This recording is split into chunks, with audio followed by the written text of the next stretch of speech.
So what's going on? So Bryce Harper recently signed a 13-year, $330 million deal with the Philadelphia Phillies. And I'm all about getting your cake. But let's look at a couple of these things closely. He's not the best player in the league. He sells a lot of jerseys because his popularity. Now, there's a term that I use. Popularity sells jerseys. Not always.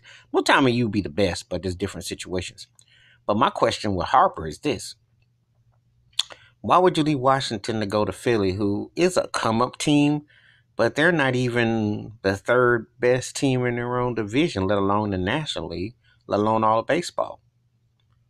I mean, that would have been like back in the day if Barry Bonds had left the Pirates and say, I'm going to go to, I don't know, I'll go to Cincinnati or something in the division.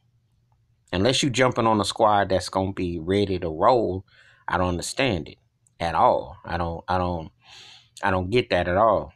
Because unless you go into a quality team, like when P. Rose left Cincinnati and went to Philly, that made sense because they were a stacked team. They could win. Baseball, I'm gonna tell you something. Baseball is not like football and basketball. You go to a stacked team in baseball, and you still might not even be a wild card, let alone win it all. But if you're gonna stay in division, make it count for something, you know. Because he had a 4-year offer from the Dodgers, which wasn't bad. And I thought he may be out bound, if he was going to leave DC. But this is a little bit, I don't know, it's a little bit different. It's a little bit perplexing. I mean, I'm not the biggest Bryce Harper fan. I think he's a very good player. He's had a couple great seasons, and he's got a lot of hoopla, but I ain't never really got all the hype. I mean, I don't think the Nationals, I think they underachieved. There was a lot of hype, a lot of romanticism with them. Um, I watch Party Interruption, and then Tony Kornheiser is always, he slurped them up, gave him a lot of love. And, I mean, that's cool. But I never got where they were this dynamic, and I didn't feel that he was that dude. Now, I'm going to be real. As a New York Yankee fan, I know if the late George Steinbrenner was around, he'd have had Bryce Harper within the hour as soon as the deadline came up, as far as like, are you free agent? Just like Machado, too. But we're not in that era anymore. Bryce Harper likes to act like he's a traditionalist or something. Like, look, all you did is go across the intersection, go from Washington to Philly, and you got paid. And Bryce Harper's move reminds me a lot of another guy who took the money and stayed in the division when Alex Rodriguez went from Seattle to Texas, and he got booed happily.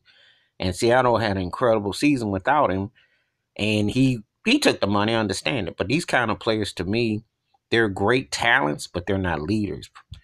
They're not like a Barry Bonds or someone who goes to a team and he's going to dominate and you got to go through him. He's one of these kind of guys who, he's a great talent, but he needs to hide behind other wings.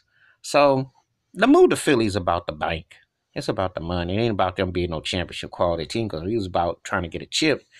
He go out to Dodger land. They've been to back-to-back World Series. And see, cats now can buy jewelry. They ain't got to, like, especially in baseball. You can sign a big, rich contract and don't do jack squat and be mediocre for like 10 years. As long as you put some stats up and make a whole ring count against you. It's not like in football or especially in basketball. So he got his money. So that's my take about Bryce Harper signing the richest deal ever in Major League Baseball history with the Philadelphia Phillies. Feel free to leave them comments, hit the subscribe, and the bell rings. Feel free to stay tuned for new episodes. I'm out. Peace.